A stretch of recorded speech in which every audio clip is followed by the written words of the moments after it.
듣보들과 함께 영화를 통해 교양을 넓힙니다. 듣고 보는 듣보 영화 지금 시작합니다. 안녕하세요. 안녕하세요. 네, 안녕하세요. 저는 이번 핸드편 진행을 맡은 크랭크라고 합니다. 네, 반갑습니다. 반갑습니다. 네, 야채곱창 야곱입니다. 네, 그 앞에 앉아있는 저는 시에나입니다. 반갑습니다. 반갑습니다. 네. 크랭크님이 진행하시기 전에 제가 공지사항 한 가지만 이야기 드리고 싶은데요.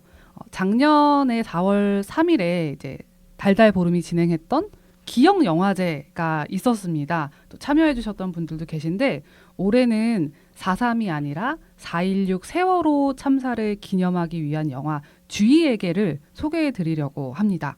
달달 보름이 사는 지역 3본 CGV에서 작년과 마찬가지로 관객 추진단으로 이 영화를 관객과 함께 하게 되었다고 합니다.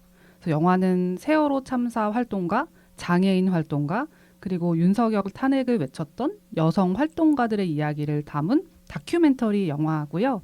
3본 CGV 이외에도 다른 지역에서도 산발적으로 영화가 개봉된다고 하니까 관심 있는 분들의 많은 참여를 또 부탁드리겠습니다. 좋은 영화 많이 봐야 좋은 영화 많이 만들어지니까요. 네, 저희가 자세한 내용은 인스타그램 공지사항을 통해서 또 안내해드리도록 하겠습니다. 네. 네, 이제 방송 송출 기준으로 3월도 절반이 슬슬 지나가고 있는데요. 네. 이제 그렇기 때문에 2026년도 1분기가 이제 지나가고 있습니다. 네. 벌써. 네, 와, 빠르다. 진짜 빠르죠. 네. 아, 그 진짜 빠르게 지나간 1분기 동안에 이제 열심히 하고 있는 문화 활동들이 혹시 각자 있었나요? 야곱님 혹시 있으셨나요? 문화 활동들이? 저는 계속 동면 중이었어요. 사실. 아, 네. 겨울잠을 제가 자셨군요. 네. 제가 올해 2월에 이제 대학원을 드디어 졸업을 했거든요. 네. 그래서 저는 원래 근데 여행을 자주 가요. 네. 그래서 뭐 거의 졸업하고 여행 거의 매주 갔던 것 같고 네. 뭐 OTT 몰아보기도 계속 했고요. 네. 그러고 저는 예전에도 말씀드렸던 것 같은데 제가 기획자였기 때문에 네. 콘텐츠 기획자였기 때문에 뭐 미디어 아트 전시 같은 것도 자주 보러 갔었어요. 네. 근데 올해 초에 이제 좋은 기회가 생겨가지고 제가 네. 오케스트라를 보러 갔었거든요. 오. 근데 제가 이제 그 클래식 중에 제일 네. 좋아하는 곡이 어릴 때부터 차이코프스키 바이올린 협주곡이에요. 오. 네. 근데 그거 공연을 제 네. 친한 친구가 예매했다 그래가지고 네. 되게 같이 보러 갔었어요. 그래서 뭔가 이런 포멀한 장소를 제가 되게 오랜만에 가게 된 거예요. 그래서 네. 되게 복장이 고민이 되잖아요. 네. 그래서 옷장을 막 이렇게 뒤져봤는데 네. 제가 그 오케스트라 관람용 옷이 되게 많은 거예요. 오. 드레시하고 어머. 포멀하고 막 그런 원피스 네. 정장 이런 게 엄청 많더라고요. 네. 그동안 입을 일이 없었던 거예요. 그래서 그래서 편한 거 막 찾게 되고. 그러니까요. 네. 예, 일할 때도 약간 적당한 캐주얼이나 세미하게 입고 다녀가지고 네.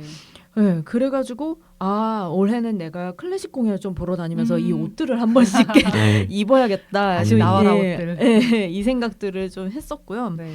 그러면서 제가 이거 보고서 내가 이제 좀 더 많은 문화를 한 단계 높은 문화를 향유하는 단계에 올라섰나? 막 이러면서 약간 그 뽕이 올라와서 네. 좋은 부분이 음. 예, 있었어요. 제가 녹음일 기준으로 아직 안 가긴 했는데 네. 녹음일 기준 다음 주에 제가 원래 예전에 매우 좋아하던 그 화가가 클림트거든요. 네. 그래서 클림트 전시 보러 가기로 되어 있어요. 그래서 네. 올해는 아마 뭔가 좀 뭐 국립이나 공공 전시관에서 열리는 전시들을 네. 좀 많이 보러 가볼까 좀 마음을 먹기는 했어요.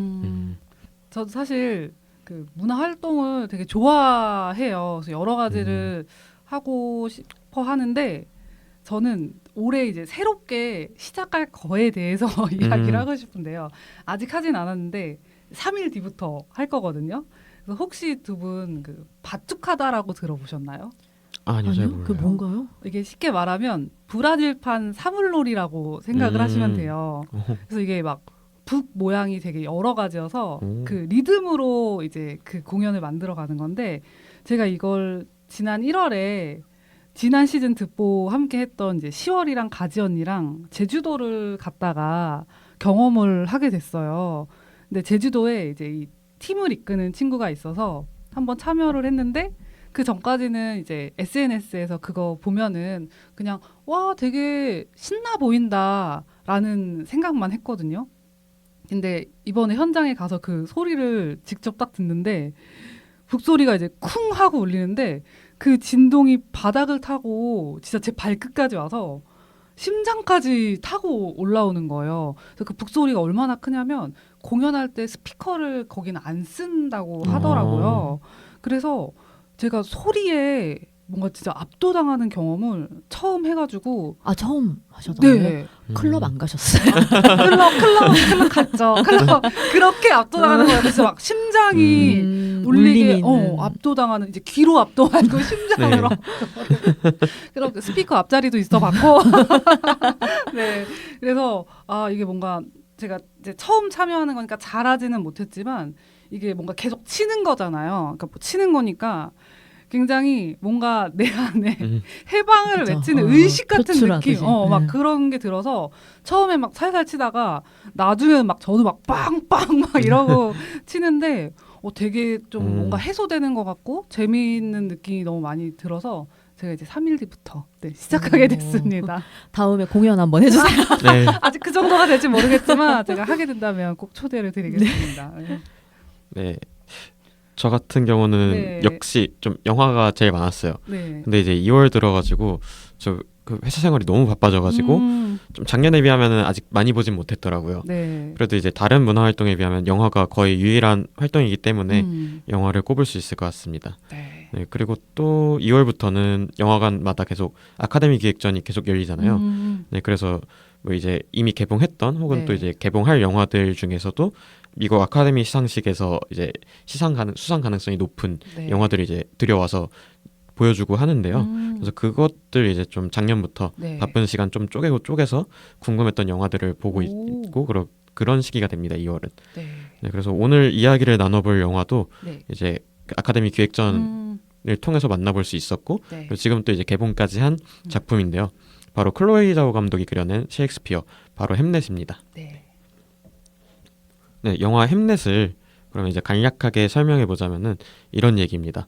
셰익스피어의 소설 햄릿의 탄생 비화를 네. 상상력을 섞으면서 소설로서 만든 작품인데요. 네. 소설은 셰익스피어의 아들인 햄릿이 소설 햄릿의 모티브가 되었다는 점을 전제로 네. 합니다. 그러면서 그 소설의 작가와 클로이 자오 감독이 손을 잡고 네. 영화를 촬영한 게 바로 영화 햄릿인데요. 혹시 뭐 클로이 자오 감독 영화 보신 거 있으신가요? 저 그 노매드랜드가 노매드랜드, 네. 되게 유명하잖아요. 네. 그래서 노매드랜드를 봤는데 사실 그때 제가 심야에 봐서 아. 보다가 네. 좀 잠이 들어버렸다. 주무셨군요. 네. 네. 그래서 사실 되게 아쉬워서 다시 봐야지 음. 했는데 끝까지 못 봤는데 이번 영화 보고 다시 챙겨봐야겠다라는 생각을 저는 했습니다. 야곱님은 보셨나요? 근데 저도 노매드랜드만 어. 봤더라고요. 네. 좀 필모를 봤더니 예전에 영화 토론에서 음. 제가 나왔던 영화라서 네. 노매드랜드 기억에 좀 남아 있었거든요. 뭔가 그 필모를 보고 이 영화 했더니 네. 이게 뭔가 비슷하다 뭔가 네. 그런 느낌이 들었었어요. 그래요? 그 영화랑. 예. 뭐 아무래도 이제 노매드랜드로 많이 접하셨을 거고 네. 되게 좀 특이할 수도 있는 것 중에 하나가 노매드랜드 다음에 이터널스를 찍었어요. 그래요. 그 네. 영화 찍었잖아요. 저는 그것도 봤습니다. 그래서 저도 두 봤어요. 편을 봤습니다. 맞다. 생각해 보니까 있다. 그 마동석 배우. 네, 네. 마동석 배우 나오고 그것도 뭐 나쁘지 않았어요. 네. 저는 네. 되게 좀 기대를 안 하고 보면 괜찮아요. 그리고 전 그런 장르 좋아해서 음. 그것도 한번 봐야겠어요. 클로이 자오 찾아보지 말고 그냥 시간이 네. 된다면. 그냥 시간 내면 시간 내면. 오케이 알겠습니다. 그것도 뭐 클로이 자오 감독의 네. 느낌이 되게 많이 들어간 그러면서 자연의 때깔을 되게 잘 살린 그런 작품이긴 한데요. 근데 뭐 이제 이 얘기를 하는 이유는 이제 그겁니다. 클로이 자오 감독이 여러 시상식에서 사랑을 되게 많이 받았어요. 그래가지고 노매드랜드 같은 경우에서도 뭐 베니스 국제영화제 황금사자상을 수상을 했고요. 네.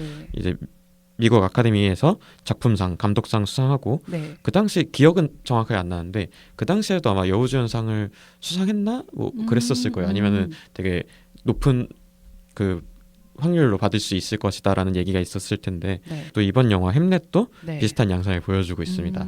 아카데미 레이스 음. 많은 상 수상했고요. 이번에 미국 아카데미에서도 8개 부문에 오. 노미네이트가 돼 있어요. 거기서 뭐 여우주연상 같은 경우는 거의 확실시 되어져 가고 있더라고요. 네, 그래서 아네스 역을 연기한 제시 버클리의 연기가 되게 눈에 띄었는데 네. 그런 것들이 상을 받을 확률이 굉장히 높아지고 있습니다. 어떻게 보면은 영화 햄릿 자체가 있어 보이고 싶을 때 좀 말해보기 되게 좋은 영화인 것 같아요. 뭐 문학 작품에 되게 소재가 되는 것도 네. 있고 영화 감독도 그렇고 뭐 여러모로 주목받는 것들도 있고 그런데 맞아요. 그래서 다들 영화는 어떻게 보셨나요? 저희 인물 소개 먼저 좀 해볼까요? 아, 네네. 네, 제가 야네스 소개를 해보려고 하는데요. 저희 방송 나갈 때는 혹시 제시 버클리가 상을 받았을 수도 있겠네요. 그렇죠? 가능성이 크죠. 네. 네. 아마 근데 받아야 될 것 같아요. 연기 네. 너무 좋았고 거의 영화의 이제 주인공이라고 할 수가 있는데 이 아네스라는 인물은 자연과 교감하면서 숲의 언어를 느끼는 신비로운 인물로 출연을 합니다. 그래서 약초를 잘 다루고 좀 눈에 보이는 건 너머를 보는 어떤 직관력을 가지고 있는 인물이고요. 윌리엄 셰익스피어의 배우자지만 시대적 성격에 따라서 단순히 남편을 내조하는 여성이라기보다는 이제 윌리엄의 재능을 먼저 알아보고 그가 글을 쓸 수 있도록 정신적인 토대를 마련해주는 인물이고요. 이 셰익스피어의 세계를 지탱하는 거대한 돼지 같은 여성이라고 저는 소개를 하고 싶습니다. 그럼 셰익스피어는 야곱님께서 네. 소개를 부탁드릴게요. 자, 역사상 뭔가 가장 위대한 희곡 작가죠. 그쵸. 네, 셰익스피어인데 이 사람이 위대해지기 그 전의 이야기들이에요. 사실 영화는. 그래서 뭔가 재능은 넘치는데 시골 마을에 갇혀서 답답해하는 청년이고 네. 제가 봤을 땐 좀 충동적인 캐릭터였습니다. 네.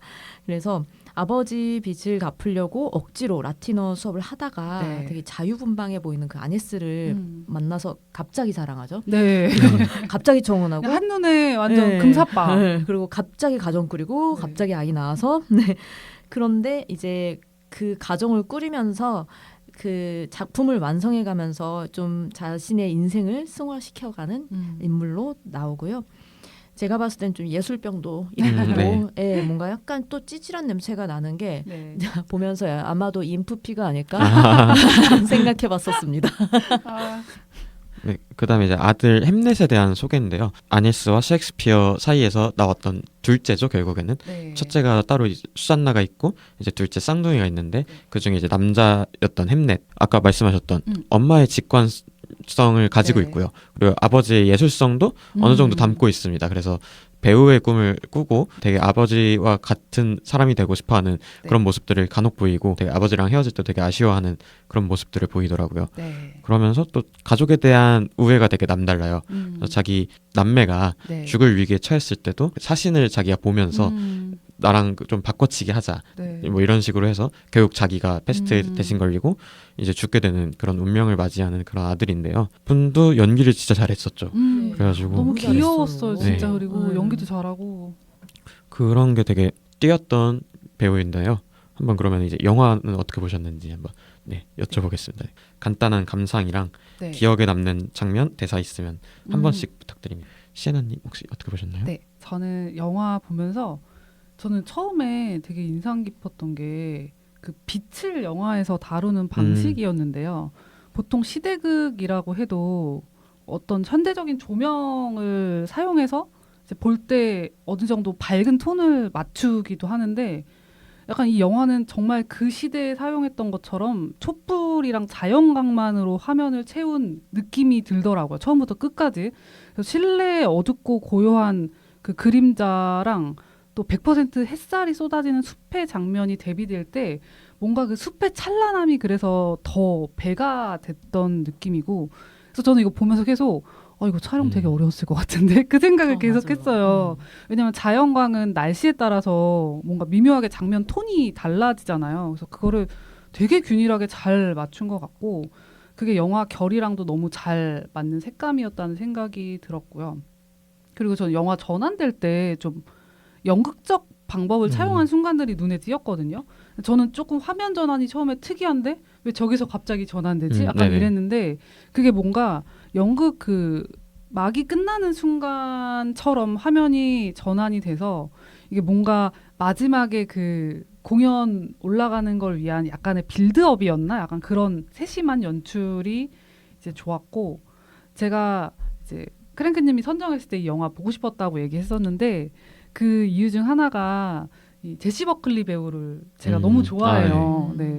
역시나 잠깐 저희가 얘기했지만 연기는 네. 진짜 말할 것도 없었고 저는 이 배우 그 특유의 중저음 목소리를 너무 좋아하거든요. 그래서 되게 뭔가 몸을 사리지 않는 약간 원초적인 그 에너지가 이 클래식하다고 할 수 있는 시대극 안에서 되게 생생하게 잘 살아 움직인 느낌이어서 와 이거 제시 버클리 아니면은 시대극에서 이 느낌을 어떻게 살렸을까 싶을 만큼 되게 인상적이었어요.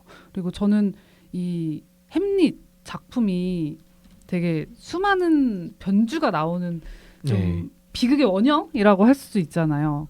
근데 이 창작자들의 이야기를 다룬 작품을 저는 좋아하거든요. 근데 이 영화는 거기서 좀 한 발자국 더 나아가서 비극의 진짜 주인인 그 아네스라는 인물을 중심에 둬서 조금 더 특별한 느낌이 있었고 그리고 셰익스피어 같은 경우에는 이제 이름이 곧 장르라고 할 수 있는 클래식이기 때문에 사실 작품에 대해서만 관심을 갖지 그 인물 자체를 궁금해 해본 적은 없었던 것 같아요. 근데 그 거장도 사람이고 또 이런 서사가 있을 수 있겠구나. 이게 좀 공감과 이입이 되면서 더 가까워지는 듯한 느낌이 저는 있었고요. 그리고 그 유명한 대사 있잖아요. 햄릿의 네네네. to be or not to be. 전 네. 세계 사람들이라면 다 할 텐데 저는 그동안 제가 연극이랑 영화 합쳐서 햄릿으로 나온 작품을 제 기억엔 4편 정도 본 것 같아요. 근데 이 대사가 저는 그동안 되게 관념적으로만 들려가지고 그렇게 크게 와닿았던 적은 사실 없었거든요. 근데 이 영화에서 이 윌리엄의 서사를 알아간 뒤에 다리 위에서 고뇌하는 그의 글을 통해서 이 대사를 들으니까 비로소 너무 와닿는 거예요. 그래서 이게 진짜 감정의 무게가 실려서 감정선까지 전달이 되니까 왜 이 문장이 좀 세기를 넘어서 극찬을 받는지 좀 이 영화를 통해서 저는 그게 이해된 기분이었고요. 그리고 좀 저는 이 영화가 자연과 삶의 순환을 시각적으로 구현해내는 방식이 되게 멋지다고 생각을 했어요. 오프닝을 보면 그 진짜 광활한 숲에서 시작을 하잖아요. 근데 그 자연 안에서 되게 작게 존재할 뿐인 인간의 모습을 보여주는데 뭐 우리도 가끔 망각하며 살지만 결국 인간도 자연의 일부고 죽으면 다시 땅이나 물로 돌아간다는 그 순환의 섭리를 뭔가 오프닝에 웅장한 나무 뿌리들이 묵직하게 보여주는 느낌이 많이 들었고 저는 이게 마지막이랑도 또 연결된다고 생각을 했는데 그 연극 끝부분에서 아네스가 이렇게 햄릿 배우 네네. 무대에 손 잡아주잖아요. 그때 관객들이 일제히 다 같이 손을 뻗어서 잡아줬는데 저는 그 다 앞으로 손 뻗고 있는 모습이 그 오프닝에서 봤던 나무 뿌리들이 뻗어 나와서 좀 죽어가는 햄릿을 감싸 안아주는 것처럼 좀 느껴지기도 했거든요. 그래서 되게 감명 깊었고 장면 하나하나가 너무 명화 같았어요. 그리고 마지막에 그 아네스 얼굴이 되게 길게 잡히면서 끝나는데 그 찰나의 표정 안에서 모든 감정을 다 보여준 것 같은 느낌이 들고 이 예술적 승합까지 시켰다라고 느껴져서 되게 마지막 장면도 임팩트가 엄청 강했고 저는 자칫 이 영화가 뻔하면 어떡할까라고 초반에 좀 걱정도 있었는데 그런 걱정을 다 접어둘 만큼 저 굉장히 인상적이고 좀 좋았습니다. 그래서 아쉬운 점은 없습니다. 네. 야곱님은 어떠셨나요? 저도 미장센을 네. 말씀을 안 드릴 수가 없는데 그쵸. 저도 전체적인 그 톤이 너무 좋더라고요. 맞아요. 예. 그리고 그 처음 딱 시작할 때 그 음. 숲 부감샵이 너무 좋았어요. 저도요. 네. 진짜. 그 숲 부감샷이 그 빨간 원피스와 딱 그 가운데 있는 그 한 여성이 그 대지에 품겨 있는 것 네. 같은 게 안겨져 있는 것 같은 그 모습이 되게 인상 깊어서 잊혀지지가 않더라고요. 여기서 약간 나중에 촬영상도 달려나 네. 이 생각했는데 맞아. 중간에 이제 매 얼굴 포커스가 나가가지고 매 포커스 좀 아쉬운데 이 생각 좀 했었어요. 네, 그 매가 그 막 뭐 먹을 때 먹이 먹으러 팔에 붙었을 때 자꾸 얼굴 포커스 나가가지고 그리고 제가 이제 제일 뭔가 인상 깊은 그 미장센 장면이 이거 근데 말해도 되나 스포? 네, 저희 네. 스포와 그쵸? 함께하는 영화입니다. 네. 그 햄릿이 세상을 떠날 때 네네네. 네, 햄넷 죽을 아. 때 네. 그 방 같은 데 있죠. 네네네. 검은 그 막 같은 데 가려진 그 방에서 네. 그 이제 새까만 그 뭔가 아치형 거기 공간으로 네. 쓱 가버리잖아요. 네. 전 그 죽음을 표현한 장면 중에 너무 손에 꼽는 인상 깊은 장면이었던 것 같아요. 네.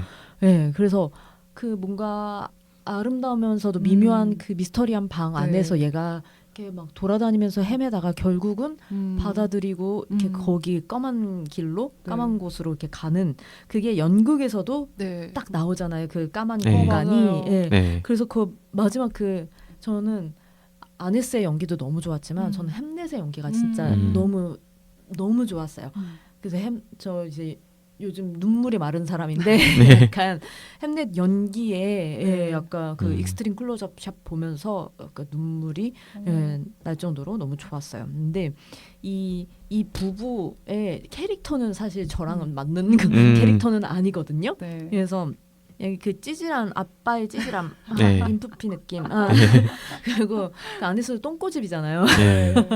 네. 둘 다 고집이 장난 아니다. 네. 그래서 구태여 숲에 네.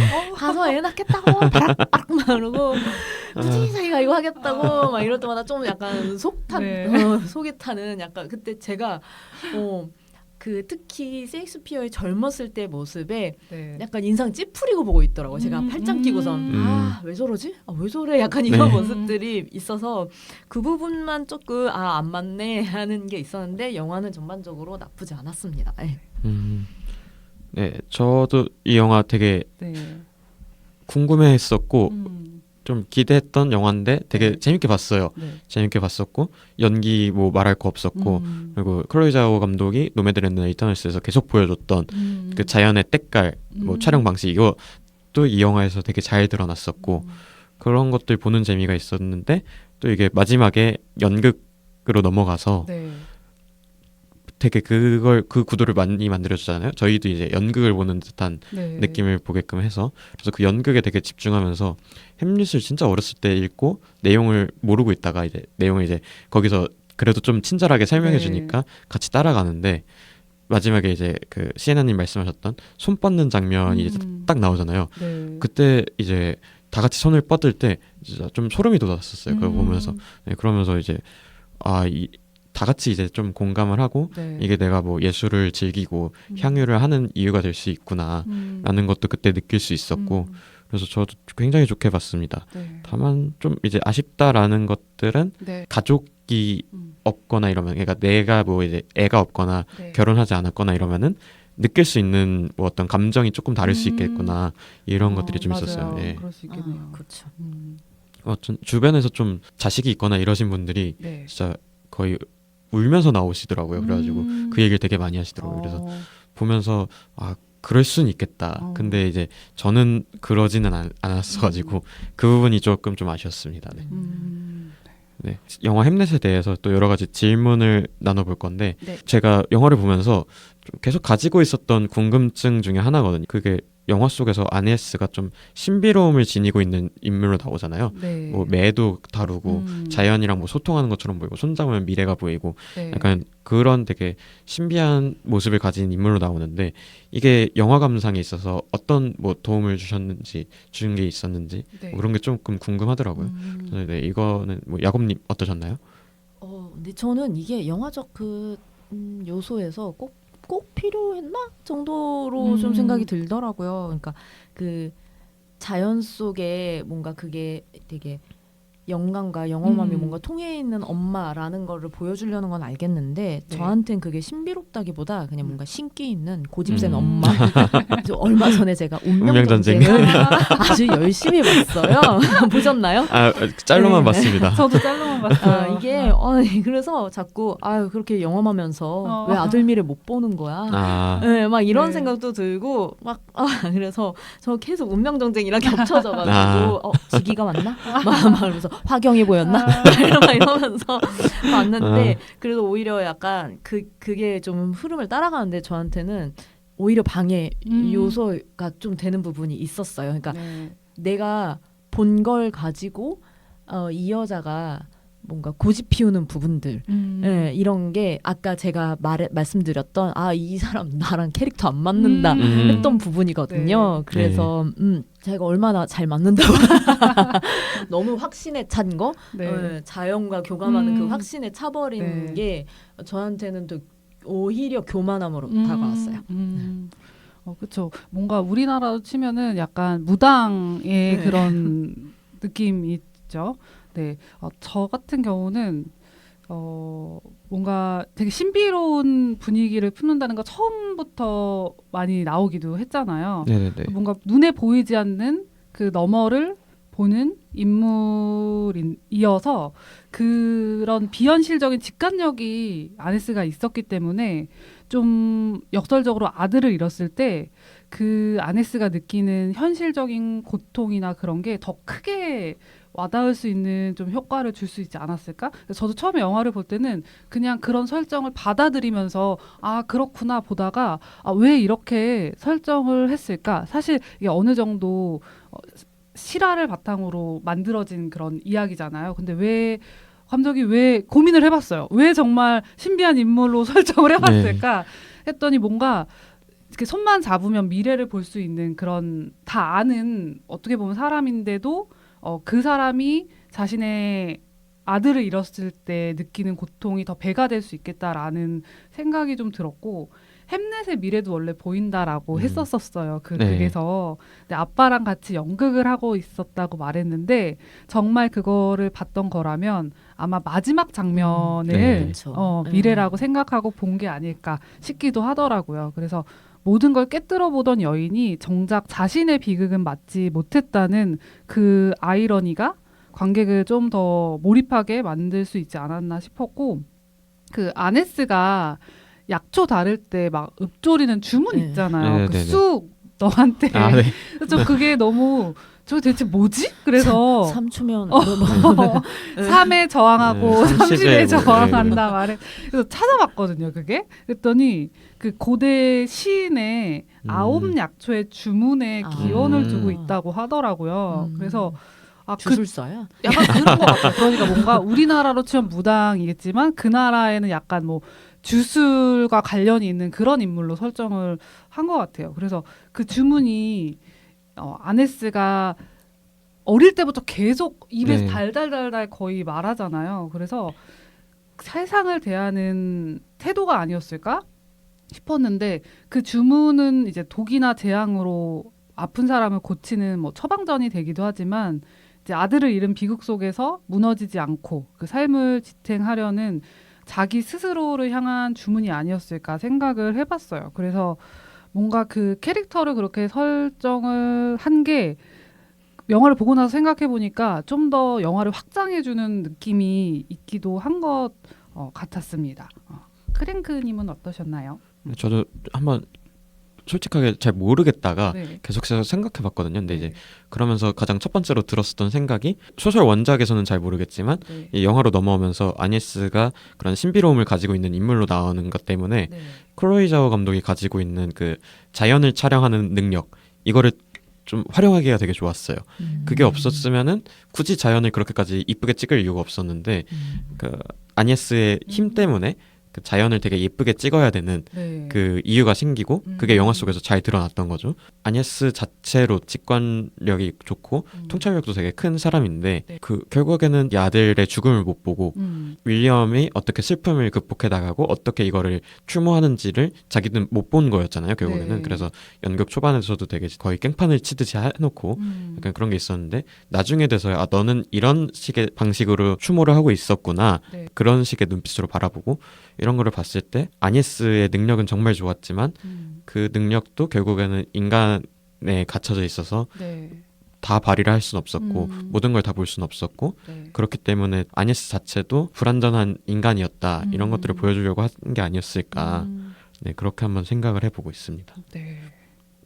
그러네요. 정말 숲에 있는 인물이 아니었으면 숲이랑 대조되는 그 느낌이 되게 좋았거든요. 근데 그런 것도 정말 약간 한 수였던 것 같네요. 진짜. 그러면서 확실히 그 야곱님 말씀하신 것처럼 초반에 진짜 고집이 진짜 세기는 해요. 그것 때문에 자기는 정말 세요 고집은. 자기는 뭐 직관력도 있고 통찰력도 남다르고 해서 하는데 가만 보면은 그렇게까지 설득을 잘 시키진 못합니다. 맞아요. 고집만 세고 설득은 남동생이 다 해요. 맞아. 맞아. 아, 진짜. 그런 영화였었고요. 음.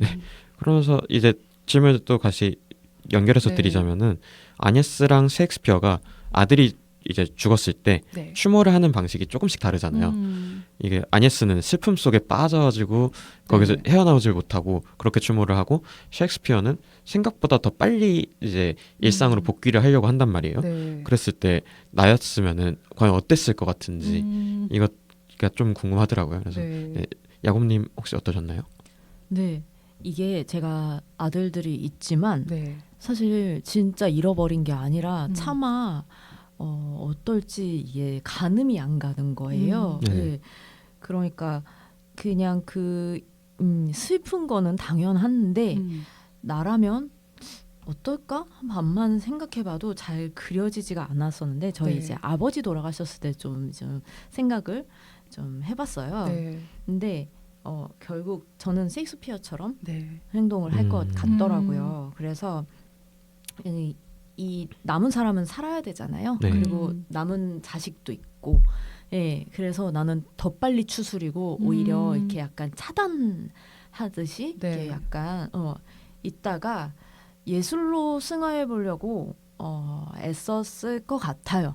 제가 실제로 아빠 돌아가시고 이제 바로는 이게 실감이 안 나는데 네.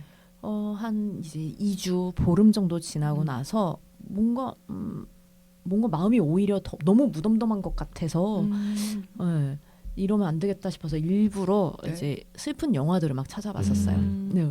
그래서 보면서 억지로 울고 그러다가 떠오르는 게 있으면 그대로 받아들이고 막 네. 이런 것들이 있었거든요. 그래서 뭔가 셰익스피어처럼 엄청난 걸 제가 만들어내지 못하겠지만 예술을 빌어서 네. 제가 승화하려고 애쓰지 않았을까 이렇게 싶더라고요. 저도 사실 이렇게 가까운 사람의 상실을 아직 경험해 본 적이 없어서 내가 그 상황에 어떻게 대처하는 사람인지를 사실 아직은 정확히 모르겠는데 근데 제가 생각보다 현실을 되게 빨리 받아들이는 편이기도 하거든요. 근데 아무래도 이게 자식이다 보니까 저라면은 고민 끝에 아네스 쪽에 좀 더 가까웠을 네. 것 같아요. 뭔가 아이의 그 새치가 남은 방에 머물면서 왠지 그럴 것 같은 느낌이 들더라고요. 물건 만지면서 울고 막 이럴 것 같은. 미련맘. 그러니까요. 그래서 뭔가 저는 아네스 쪽이라는 생각이 좀 들고요. 사실 모르겠지만 그럴 것 같아요. 그래서 흔적을 찾는 그런 모습이 그냥 인간이 가장 할 수 있는 원초적인 행동이 아닐까? 그냥 그런 생각을 해봤어요. 그래서 윌은 진짜 달랐었잖아요. 네. 근데 이제 윌도 저는 근데 만약에 윌이 런던에 안 살고 아네스랑 같이 살았다면은 같이 흙 만지면서 애도하지 않았을까? 그냥 그런 생각도 해보기도 했거든요. 그러니까 윌은 자신의 위치에서 자기가 할 수 있는 최선의 방식으로 아들을 추모했다고 생각하고 뭔가 현실의 고통을 이제 글 속으로 이제 들어간 걸로 보이긴 하지만 결과적으로 보면은 이제 아들의 이름을 딴 그 글 세상에 내놓았고 또 죽은 아들을 무대 위에서 살려내면서 영원히 죽지 않는 캐릭터로 만들어 버렸잖아요. 불멸이 돼 버렸는데 그래서 저는 영화를 보면서 또 슬픔에도 각자의 모양과 속도가 있구나라는 거를 되게 그 대비되는 장면으로 많이 보여줬다고 생각을 하고요. 한편 윌처럼 그렇게 슬픔을 무엇으로 기록하거나 형태가 있는 것으로 남기는 것도 누군가에게는 절실한 추모의 방식이 될 수 있겠다라고 생각을 해보고 나라면 뭘로 남길 수 있을까 고민을 해봤는데 아직 결론은 없고요. 그래서 저는 두 사람 추모 방식이 뭔가 하늘과 땅 같다는 생각이 많이 네. 들었거든요. 아네스의 애도가 좀 대지에 뿌리를 내리는 그런 슬픔이라면은 윌의 애도는 뭔가 하늘을 향해서 필사적으로 뻗어나가는 가지 같은 느낌이 들었어요. 그래서 영화에서도 그 숲의 하늘이랑 막 땅을 반복해서 비추는 연출이 자주 나오잖아요. 그래서 그 시각적 장치들이 좀 이 상반된 애도의 방식을 더 좀 입체적으로 보여줄 수 있었다라고 좀 생각을 해봤습니다. 이 실제로 제가 음. 예전에 그 심리학 임상 실험에 이렇게 참여한 적이 있었는데 네. 이제 가까운 가족의 이제 상실을 경험한 사람들이 이제 그 애도하는 글쓰기 그래서 편지 쓰기를 해요. 근데 네. 처음에는 그 실험 목적을 밝히질 않았어요. 지금 생각만 해서 슬퍼진다. 목적을 밝히지 네. 않고 저를 불렀고 네. 그렇게 해서 아빠한테 편지 써보라고 해서 그 뒤에 뭐 이것저것 테스트하고 뭐 했는데 사실은 이게 이 글쓰기 하나로 이렇게 애도로 하고 상실을 다루는 이거에 대한 심리 검사였다. 막 이렇게 얘기를 들었었거든요. 네. 그래서 가져가시고 싶으시면 가져가라 하는데 쓰고 나니까 네. 가지지 않아도 되겠더라고요. 예. 이 되게 뭔가 정리가 많이 되는 부분들이 있었어요. 저도 네. 경험을 해봤기 때문에 뭔가 네. 되게 공감합니다. 진짜 그 안에 있는 거를 뭔가로 꺼내는 그게 네. 진짜 애도도 되고 추모되는 그 감정의 해소도 또 네. 같이 있나 봐요. 정말 그리고 확실히. 이게 글로 표현하면서 한 번 더 곱씹잖아요. 네. 얘가 얘를 문장으로 정리를 해야 되니까 이러면서 내 안에서 내가 지금 감정을 정의 내리게 되고 지금 상태 내가 지금 얼만큼에 와 있구나 이 사람에 대한 네. 마음이 이게 좀 차근차근 정리가 되는 것 같더라고요. 네. 좋은 글쓰기도 좋은 네, 그 그러거든요. 애도의 방법일 것 같아요. 네. 크랭크님은 어떻게 하셨을 것 같으세요? 네, 저 둘을 비교해 보자면은 저는 아니스 같을 것 같아요. 그 만약에 내 애였다면은 네. 진짜 아니스처럼 될 것 같아요. 한 번도 제대로 생각을 해본 적이 없고 네. 그 애의 죽음을 한 번도 제대로 생각을 해볼 기회도 없고 뭐 이제 그걸 마음의 준비를 한다는 것도 좀 쉽지도 않은 일이고 네. 그래서 아니스일 것 같은데 그 장면이 되게 더 와닿았던 게 그거였었거든요. 아니스가 산통 때문에 이제 울면서 소리 지르고 이런 거보다 네. 애가 죽었을 때 그 아. 충격으로 인해서 울면서 소리 지르는 게 네. 더 크고 더 처절한 거예요. 더 절규에 가깝고 맞아. 그게 비교가 딱 되니까 네. 이게 저 상태라면은 아니스처럼 되겠다 내가. 특히나 아니스는 아까도 얘기했듯이 되게 통찰력도 있고 직관력도 있는 네. 사람으로 자기도 그거를 이용을 많이 하는데 그거를 보지 못하면서 결국 좀 되게 비극적인 일을 겪게 되는 거에 대한 슬픔이 한 번에 오면은 네. 진짜 저런 식의 절규가 나오겠다. 그리고 그거 진짜 못 태어나오겠다라는 네. 생각이 좀 들었었고요. 그러면은 그 자식의 방에 막 한참 막 머물고 떠나지 못할 것 같으세요? 저 못 갈 것 같아요. 자식의 방은. 예, 진짜. 오히려, 예. 저는 일부러 빨리 뜰 것 같거든요. 그냥 좀 되게 그 상황이 그렇게 될까봐 못 갈 것 같아요. 그래서 그런 게 있고 그래서 좀 윌의 그 추모 방식이 물론 이해가 안 가는 부분도 있긴 했었지만 네. 근데 이제 윌의 추모 방식이 되게 대단하다라고 생각되는 면도 있습니다. 어찌됐건 그거를 다 극복을 그 힘든 그 좌절스러운 순간에서도 극복을 어느 정도는 해서 또 이거를 예술로서 승화시키는구나 네. 이런 것들이 되게 좀 대단하다라고 느껴지는 면들도 있었습니다. 네, 그러면 이제 좀 가볍게 얘기를 해봤을 때 내 배우자가 꿈을 위해서 가족과 멀리 떨어지는 거 이거 좀 용납 가능하신가요? 아니요. 저는 절대 안 돼요. 네. 그리고 아네스 본인 자체도 사실 그 남편이 이런 사람이란 걸 미리 알아채고 네네. 그러면서도 결혼을 했잖아요. 그래서 네. 보내놓고 자기가 가라고 해서 보내놓고 나중에 네. 없었다고 징징대잖아요. 네. 엄청 징징대요. 그때 맞아요. 없었잖아. 네. 근데 그때 없었잖아. 한세 번인가? 네. 무세였어, 앵무새였어. 그래서 질리는데? 막 이 생각했거든요. 그래서 저는 애초에 그럴 상황을 좀 만들지 않으려고 하는 편일 것 같아요. 그래서 꿈이 그렇게 소중한 사람이고 여기에 gat혀 살지 못하는 타입인 사람이면 애초에 저는 네. 그 사람과 결혼을 하지 않고 저도 따로 네. 내 꿈을 위해서 혼자 살 것 같아요. 맞아요. 네. 저 같은 경우는 제가 지금 개인적으로 우연히 남편이 그 해외 출장이 연속으로 잡혀서 이제 2주째 집을 비운 상태예요. 그런데 없는 게 더 편하다. 지금은 이제 지금은 네. 그렇게, 돈은 들어오고 그쵸? 생각을 하다가 이 이제 질문에 대해서 좀 고민을 해봤는데 만약에 배우자가 꿈을 위해서 떨어지겠다라고 하면은 근데 영화 속 아네스가 둘째 임신 중일 때 위를 런던으로 되게 흔쾌히 네, 보냈잖아요. 네, 왜 보냈는지 아네스는 이제 위를 좀 볼 수 있는 사람이었으니까 그 마음이 이해는 되더라고요. 또 네. 그래서 아니 안 보내게 생겼냐고 야밤에 그 자야 되는데 네. 애 깨우고 술 처마시고서 그 찐상을 부리는데 네. 그래서 보내야만 이 사람은 살 수 있는 사람이다라는 거를 아네스는 알았던 것 같고 이 질문이 되게 실제로 이제 배우자가 있어서 그런지 고민이 좀 많이 됐는데 또 어떻게 생각해 보면은 그 물리적인 거리보다도 서로를 그 이해할 수 없는 순간에 상대를 좀 어떻게 대해 주느냐 그게 좀 중요하다는 생각을 했는데 이제 세월이 흐르면은 아무리 사랑하는 사이라도 이해가 안 되는 그 지점들이 생기기 마련이잖아요. 저는 그 아네스가 윌이 이해가 안 되기 시작한 시점이 그건 것 같거든요. 그 앵무새 윌이 햄넷이 죽었을 때 윌이 바로 런던으로 엄무새. 그래도 넌 돌아가 버렸을 때 네. 그때 너가 없었다. 네, 그게 그때, 아네스가 이제 윌을 엄무새. 이해하지 못한 순간이었던 것 같아요.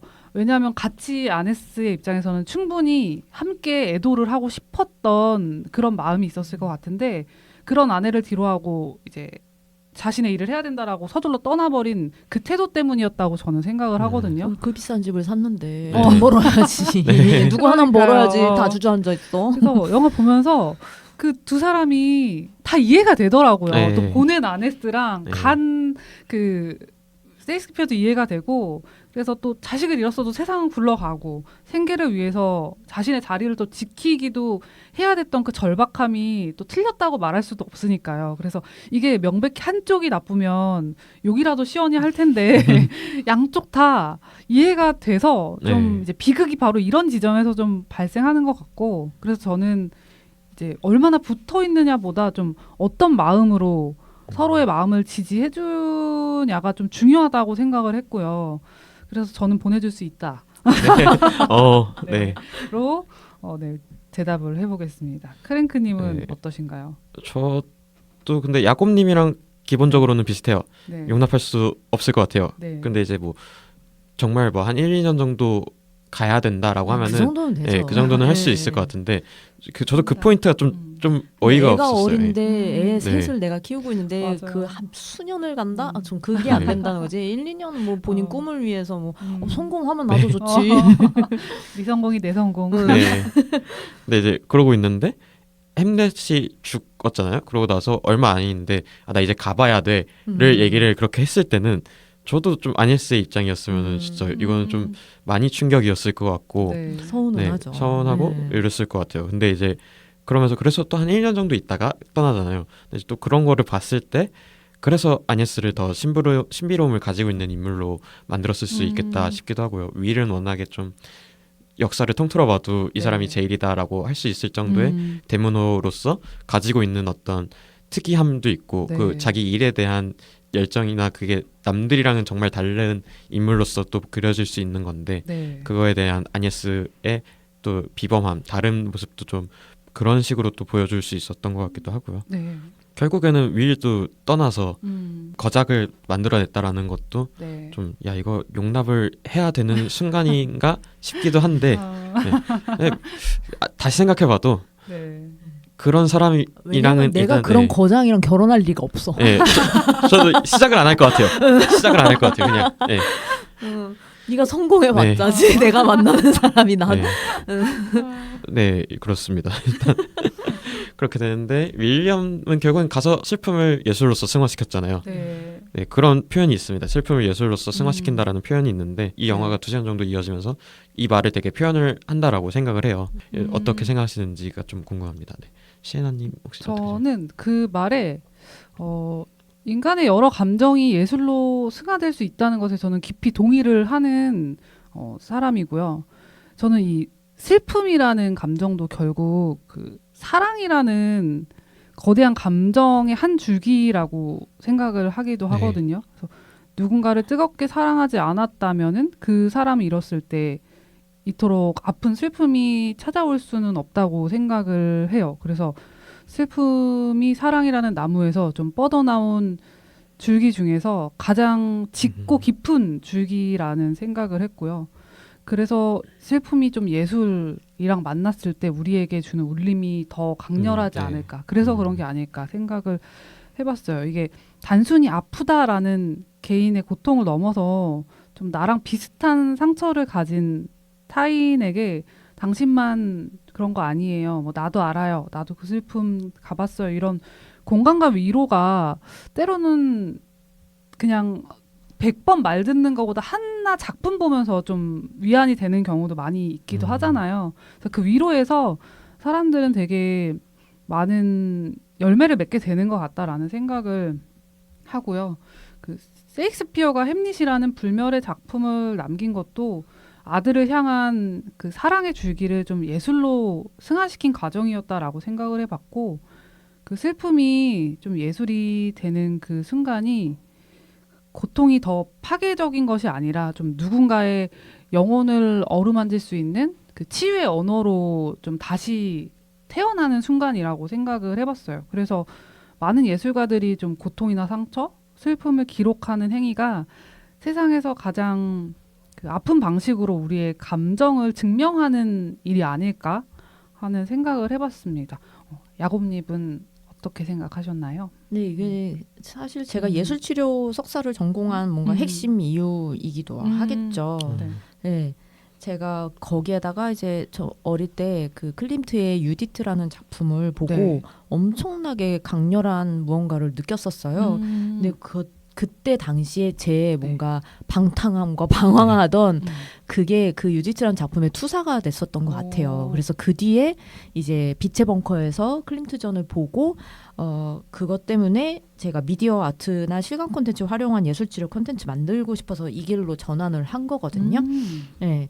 그래서 너무나도 공감하는 바고요. 네. 그리고 제가 작년에 우연찮게 연극치료 이제 수업을 듣게 됐어요. 네. 이제 졸업학기인데 제가 들어야 되는 모든 수업을 다 수강한 거예요.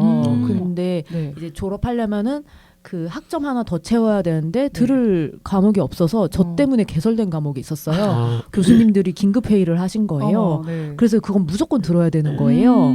네, 그래서 들었는데 그게 연극치료였어요. 근데 제가 연극치료에는 거부감이 있었던 게 우리 네. 이렇게 이혼숙녀 캠프 같은 데서 보는 사이코 드라마 같은 거 이것 때문에 엄청 부담됐었거든요. 네. 근데 그게 아니더라고요. 그래서 좀 결이 다른 그런 네. 사이코 드라마는 그냥 연극치료의 일부 그 중에 한 기법 중에 하나인 것 뿐인데 네. 네, 어쨌든 그 수업 들으면서 뭔가 이 뭐 모방하고 투사하고 네. 예, 그런 이야기에 대해 나오면서 셰익스피어 책에 네. 이론서에 엄청 나옵니다. 사실 예. 그래서 이 예술이 경계선을 만들어주는 거죠. 내 현실에서의 너무 네. 슬픔과 고통 그리고 여기에 투사해서 잠깐 잊을 수 있는 그 안전한 장이 되어주는 거고 네. 거기에 그 경계를 맛보면서 다시 현실로 돌아왔을 때 그 안에서 내가 겪었던 승화나 그 치유의 네. 마음을 현실로 연결시킬 수 있게 해주는 게 그 예술의 역할이기 때문에 네. 예, 저는 앞으로 가면 갈수록 더 AI가 이렇게 세상 잠식할수록 인간에게는 더 이 예술적 승화가 네. 필요한 과정이 되지 않을까 저는 생각을 해요. 네. 크랭크님은 어떻게 생각하시나요? 네, 저도 이거를 계속해서 보면서 네. 슬픔을 예술로서 승화시킨다라는 거를 네. 비슷하게 표현해내는 영화들이 있다고 보는데 뭐 미드소마 같은 경우에서도 마지막 부분 가면은 그런 것들이 좀 있고요. 이 영화만큼 잘 표현해낸 건 또 없을 것 같아요. 그래가지고 봤을 때 처음에는 그렇지 그럴 수 있지라고 생각을 했는데 네. 슬픔이 제일 크게 승화가 되겠구나 그러면서 생각을 해보니까 네. 윌 같은 경우가 이제 그 연기지도 하면서 네. 되게 내뱉는 대사들이 그 순간에 죄책감에 대해서 나오는 대사들이 되게 컸었잖아요. 네. 그런 거 보면서도 슬픔이라는 영역이 되게 죄책감에 의한 슬픔도 있고 고통에 의한 슬픔도 있고 되게 다양하다 보니까 또 다른 사람들이 그걸 받아들이기가 되게 좋고 좀 더 큰 예술로서 갈 수 있는 짤감이 될 수도 있고 라고 이제 생각을 하게 되더라고요. 네. 그러네요. 네. 진짜 여러 가지가 다 있네요. 네. 그러면 이제 마지막으로 문화나 예술 이건 이제 산업이랑 좀 떨어뜨려서 봤을 때 네. 그거 자체만으로 뭐 생산적인 역할을 한다거나 뭐 의식주에 포함되는 것이 아닌 게 이제 좀 대부분이잖아요. 네. 그런데 우리는 이거를 왜 이렇게까지 열심히 소비를 하고 즐기고 뭐 열심히 생각한다고 생각하시나요? 그리고 왜 다 같이 좀 공감하는 걸까요? 좀 이게 좀 궁금합니다. 네. 저는 결국에 우리가 더 잘 살아내기 위해서 문화예술을 찾지 않을까라고 생각을 해봤어요. 그래서 물론 의식주처럼 당장 배를 채워주는 건 아니지만 영혼이 굶주릴 때 네. 네. 예술만큼 든든한 양식은 없지 않을까 생각을 해봤고요. 뭔가 살다 보면은 누군가에게 위로받고 싶은 순간이나 이제 슬픔을 또 온전히 공감받고 싶은 그런 순간들이 찾아오기도 하는데 그런데 그 깊은 마음을 뭔가 주변에게 다 일일이 채우기란 거의 불가능에 가깝기도 하잖아요. 그래서 사람 사이에는 좀 성 같은 게 존재하기도 하는데 그 예술이라는 거는 그럴 때 좀 한 인간이 내놓은 어떤 결과물을 마주하면서 이제 창작자가 자신의 가장 밑바닥에 있는 무언가를 꺼내서 만든 작품을 볼 때 나만 이런 거 아니구나 이 안도감을 주는 게 좀 큰 것 같기도 하고요. 무언가 감정을 대신 말해주는 언어이기도 하다는 생각을 해서 생존에는 필수적인 게 아닐지 몰라도 삶을 견디게 하는 데는 꼭 필요하다고 생각을 하고 이 예술이라는 거울을 통해서 자신을 객관화하고 또 다시 일어설 수 있는 힘도 없기 때문에 그런 점들을 또 예술을 소비하고 사랑하는 이유가 아닐까 생각을 해봤습니다. 네. 네. 저도 뭐 마찬가지인데 이게 저는 사실 생존의 필수라고 생각을 하는 사람이에요. 그러니까 네. 동물의 생존엔 필수가 아니겠지만 인간의 생존엔 필수가 예술이 아닐까. 예술이 엄청나게 거창한 것들이 사실 아니잖아요. 우리 의식주라고 하는 거에서도 집에도 예술이 다 깃들어 있고 옷에도 네. 예술, 패션 예술이 다 있는 거고 네네. 음식도 푸드 아티스트가 있듯이 네. 그런 푸드 아트가 있듯이 그런 살아가는 모든 곳에 인간은 표출을 하고 얘네들을 어떻게든 창작하고 하려고 하는 그 욕구가 네. 본능이라고 생각을 해요. 그래서 음. 얘도 하나의 생존 저는 본능이라고 생각하는 네. 바예요. 그래서 그냥 인간이라면 어쩔 수 없이 우리가 짐승처럼 살아가는 그런 정글북 이렇게 모글리 같이 네네네. 살게 되는 게 아니라면 네. 문화와 예술도 우리의 본능이다 라고 생각합니다. 크랭크님은 어떻게 생각하시나요? 네. 제가 이 질문을 하게 된 계기가 네. 그 아까 얘기했었던 영화 속에서 이제 햄릿이 죽으면서 네.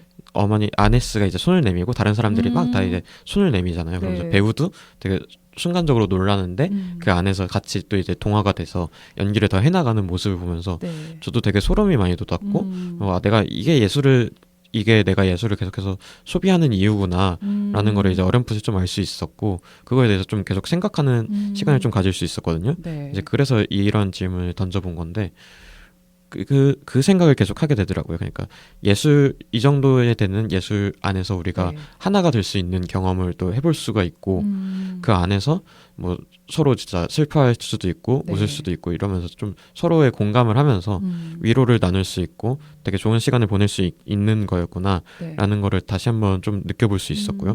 네. 그리고 그러면서 내가 이래서 예술에 좀 관심이 많았구나 그랬나 보다라고 생각을 했는데 네. 거기서 좀 더 가서 보니까 그게 결국에는 그냥 사람에 대한 관심이었나 보다라는 생각까지 하게 되더라고요. 그러면서 예술도 예술이지만 그 안에 사람이 있어야 되고 네. 그 사람이 어떻게 만들어내는가 네. 어떤 거를 그려내는가에 대해서 내가 관심을 가지고 그 안에서 같이 공감을 하고 네. 같이 또 울 수 있고 이런 거였구나라고 생각을 해서 네. 그게 예술을 소비하는 이유가 되더라고요. 그래서 이게 어떻게 뭐 산업적인 측면을 빼고 봤을 때는 네. 돈은 안 되겠지만 돈을 들여서 봐야 되는 일이긴 하지만 이걸 통해서 그 예술 안에서 하나가 되고 네. 이런 경험 자체만으로도 그럴 만한 이유는 충분하겠다. 네, 그렇게 생각을 하게 됐습니다. 듣보영화 인스타그램 아이디입니다.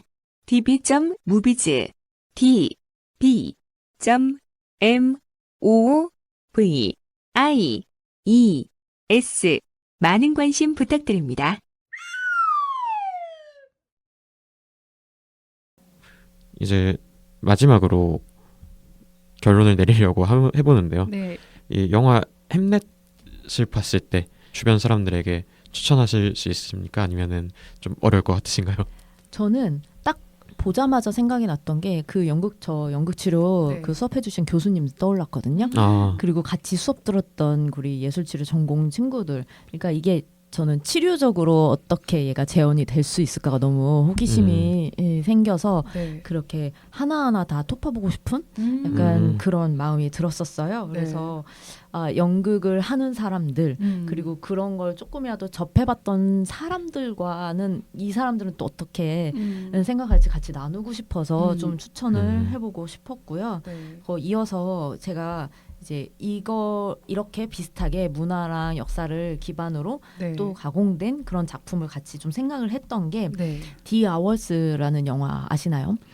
이게 디 세 명 아워스 나오는. 예, 맞아요. 어. 예. 지금 메릴 스트립이랑 지금 갑자기 배우 이름이 생각이 안 나는데 어쨌든 유명한 여자 네. 배우들 니콜 키드먼. 맞아요. 니콜 키드먼. 네. 예, 니콜 키드먼 나오고 그래서 버지니아 울프 이제 그 실제 버지니아 울프가 나오고 그 여자의 소설을 읽는 여자들 되게 다른 시대의 여자들이 나와서 이게 오프닝 시퀀스를 제가 되게 좋아해서 예전에 그걸로 실습도 이제 그대로 촬영해서 편집을 하기도 했던 네. 영화인데요. 그래서 그 편집도 엄청 잘 돼 있어요. 몽타주가 아주 좋아가지고 그 영화도 같이 보시면 재밌을 것 같습니다. 네. 저도 추천을 하고요. 저는 이 영화 너무 좋게 재밌게 잘 봤거든요. 네네. 그래서 제가 좋아하는 영화 이제 탑 5 안에 들어올 만큼 그 정도예요? 네, 전 너무 좋았어요. 그래서 저는 그 마지막 연극 장면이 영화 속에 저는 연극 보여줄지 몰랐거든요. 근데 네. 그 연극을 보여주고 막 다 같이 처음에 아네스가 손 뻗을 때 거기서 그러시면 안 됩니다 했는데 다 이어지고 그리고 네. 거기서 이어지는 그걸 바라보고 있는 그 셰익스피어의 표정까지 맞아요. 그게 완성이다. 그 세 명의 표정, 네. 햄릿과 네. 아네스와 맞아요. 셰익스피어 그 표정이 다 네. 너무 눈물 나는 거예요. 맞아요. 저도 그래서 그거 보면서 눈물이 막 계속 나는데 이게 진짜 정말 예술을 보고 우는 것 같은 느낌이라는 생각이 좀 많이 들어서 저는 영상미 좋아하시는 분들도 되게 좋아할 것 같고 또 삶의 무게가 유독 무겁게 느껴지거나 또 상실의 경험을 어떻게 정리해야 될지 몰라서 방황하는 그런 분들이 보셔도 좋을 것 같다라는 생각을 했고요. 이게 단순히 이제 비극을 넘어서 비극을 어떻게 우리가 다시 각자의 방법대로 흡수해서 이제 뭐 대지에 뿌리를 내리든 하늘로 가지를 뻗든 그걸 시각적으로 보여주는 저도 진짜 치유와 같은 영화라는 생각을 좀 많이 했어요. 그래서 이 질문 보자마자 저는 비슷한 맥락에서 영화 오피리아가 떠올랐는데요. 이게 2021년도에 클레어 웨카시 감독 작품인데 제가 이 영화를 처음 오피리아를 본 이유가 포스터 때문이었거든요. 그 포스터가 화가 존 에버렛 말레이의 그 오피리아가 꽃을 든 채 강물에 떠 있는 그 그림을 이제 오마주해서 포스터로 해가지고 포스터 보자마자 너무 이뻐 이거 뭐야 이랬는데 오피리아 그림 너무 아름답죠. 그래서 오피리아 햄릿이라고 그래서 이 영화를 봤는데 이 영화가 이제 뭐 오늘 함께한 햄릿이 이제 셰익스피어의 아내 아네스의 시선으로 비극의 이면을 들여다봤다면 이 오피리아는 그 햄릿에서는 원래 오피리아가 되게 수동적인 죽음을 맞이하는 약간 미쳐버린 그런 여인으로 나오는데 그 여인을 주인공으로 세워서 이야기의 관점을 되게 바꿔버리는 영화거든요. 그래서 이 영화 속 오피리아는 되게 주체적인 여성이고 또 지혜롭고 자신의 운명을 스스로 개척해서 그 안에서 살아남기 위해서 치열하게 고민을 해요. 그러니까 그 강물에서 죽은 것도 실제 햄릿 안에서는 정말 죽은 거지만 이 영화 속에서는 이제 살아남기 위해서 그게 연기하는 그런 거고 원래 물속에서 맨날 수영을 하는 여인인 거예요. 네. 그래서 이 영화가 좀 바로 떠올라서 또 함께 이것도 햄릿을 각색한 영화니까 보면 재미있겠다라는 생각을 했습니다. 네. 프랭크님은 추천하십니까? 안 하십니까? 이게 되게 예술성은 진짜 뛰어난데 네. 대중성은 있다고 보진 않았거든요. 그렇게까지. 네. 근데 그럼에도 계속 보고 이렇게 또 오늘 얘기하면서 생각을 해봤을 때 네. 추천할 것 같고요. 재미없다면은 그거는 이제 거기서 생각을 고쳐먹길 바라면서 네. 네가 문제다. 네. 재밌는 영화고 영화는 잘못 없다. 재밌게 못 본 사람이 잘못이니까 그렇게 저는 그냥 일방적으로 추천할 생각이고요. 문제. 그리고 이제 연이어서 저도 이제 뭐 2차 가공 예술 작품 뭐가 있을까라고 봤을 때 네. 뭐 느낌은 조금 다르지만 네. 이제 좀 비슷하게 뭐 예술에 대한 어떤 집중도나 이런 거를 봤을 때 네. 위키드가 많이 떠올랐었거든요. 아. 네, 위키드를 보지는 않았어요. 네. 근데 보지는 않았는데 그 과정이 되게 재밌잖아요. 오즈의 마법사를 얼마나 재밌게 봤으면은 그거를 이제 뭐 소설이 됐건 그걸 만들어서 네. 뮤지컬화가 되고 그것도 영화화까지 됐을까. 네. 얼마나 거기에 그 예술 작품에 몰두해 있었으면은 그리고 또 그거를 다른 사람들이 얼마나 많이 공감해주고 또 그 안에서 하나가 됐으면은 네. 그 뮤지컬도 되고 영화도 되고 나와가지고 사람들이 되게 많이 보고 이랬을까. 그렇죠. 그림책으로도 나오고 저희 네. 연극치료에서도 활용하는 어. 작품이거든요. 오. 네. 그래서 그런 걸 봤을 때 위키드가 좀 추천이 되더라고요. 저는 위키드를 추천하고 싶습니다. 네. 네.